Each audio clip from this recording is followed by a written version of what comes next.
siempre Dios te devuelve mucho más de lo que te quita. Y el hecho que hoy estés peleando grandes batallas es porque estoy seguro que Dios tiene una cosecha nueva para ti.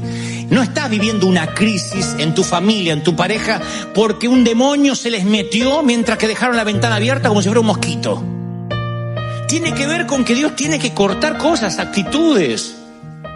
Algunos necesitamos ser podados mucho, otros tienen menos poda, pero también tiene que ver hacia dónde Dios te quiere llevar.